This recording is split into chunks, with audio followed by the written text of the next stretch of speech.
What's the most disturbing secret you've discovered about someone close to you? 1. The 24 hours before my dad stage 4 lung cancer, he was in the ER and then the ICU, and we were unable to be with him because of hospital COVID rules. My mother's sister and myself had been texting and calling him all day and got no response. My mother even called the hospital and spoke with one of his ICU nurses who said he was awake and communicating fine. He passed very quickly at 3:30 a.m. the next morning. We were allowed to be at his bedside, but by then he was no longer conscious, so we said our goodbyes and he was gone. Later that morning, while my mom slept, I was calling cremation services to schedule his body for pickup at the hospital, and going through his bag of belongings the hospital had returned to us. His phone was in there, and I wanted to read all our texts and take some comfort in my last words to him. I opened his phone and all our texts had not been read, not mine or my mom and sister's. I thought this was so odd, but figured he must have been suffering so much he couldn't find the strength. I began to scroll through his apps and noticed a chat app I'd vaguely heard of. I can't recall the name, but it essentially works like WhatsApp. I opened the app and saw a single contact with a female name. I started reading and realized my dad has been chatting with this girl hourly for the last 24 hours and as far back as I could scroll. He was calling her princess and telling her he loved her, and she was saying she was scared for him and wanted to know what was going on, why was he in the ER, etc. I scrolled back enough to know that this was someone he was having at the very least an emotional affair with. My grief was completely hijacked by hurt and anger, and a week later I tracked the girl down and spoke to her via DMs and found out she was 19 years old. She was 17 when they met. He was her high school bus driver, and she told me they had been dating for almost 2 years. My dad was 66 years old when he'd been dating someone younger than his grandchildren, someone he chose to spend his last moments with and say his last goodbyes to. I hope it made him happy, but it sure is a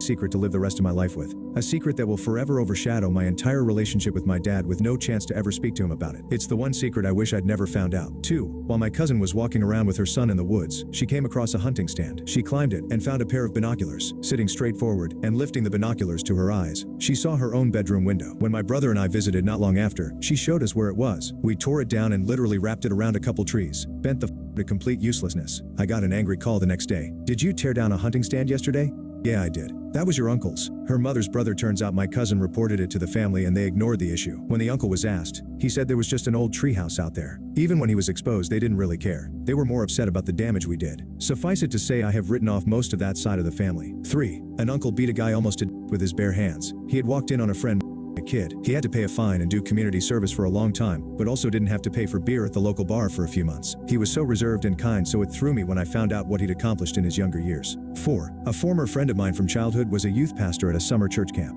Turns out he was young girls and teens both at camp and online after camp was over. Only reason I found out was back in 2011 one of the girls told her parents and the cops posed as her online while he into a webcam. The cop then convinced him to drive 3 hours to go meet and hook up. When he showed up at the girl's place in the middle of the night, the cops were waiting and arrested him. He's now a convicted offender and did time in jail. The crazy part? Once he got out, he moved to Texas and married a divorcee that had kids. He's also now the dean of online studies at his church and is responsible for growing the number of students taking classes online. 5. The kid that bullied me in grade 5. Turns out his father was him and his brother throughout their childhood. 6. My great-grandmother was married to 3 different people at the same time. The men were from different branches of the military. She was collecting all 3 of their paychecks at a time. 7. I found out when I was an adult that my mother didn't just abandon me one day after work like I had been led to believe. Turns out she said they took her wallet and made a disgusting comment about my picture inside. I would have been a toddler at this time, and she was just too scared to go home. She said they followed her. She said when it was over and my stepdad took her to the hospital, they had to stitch everything back together down there. She spent that time away on and off the psych ward. My mom and me still have a rocky relationship for reasons beyond this, but I definitely understand her better. She's had issues with drinking and her mental health all my life, and I really think it's because she's never sought proper help for what happened to her. Underneath all that trauma, drinking, and grief is my mother, and she's one of the most beautiful souls that'll ever walk this earth. 8. One night as a kid, I heard my parents having an explosive argument in their bedroom, which suddenly went quiet. The door was closed and locked. I found out during a drunk phone call from my mother it was because she attempted to shoot my father in the face with a 303, but it didn't go off when she pulled the trigger as there were no bullets. They were both horrified and just stared at each other. Apparently, they're still together. 9. So my grandmother, who's been estranged from my family for a long time now for a multitude of reasons, has this weird thing where she has to share food with people. Are you ordering steak at the restaurant? Well, oh boy, she's got to order the same thing even if she doesn't like steak. Try her drink. It's really good. Take the first bite of chicken to let her know if it's any good.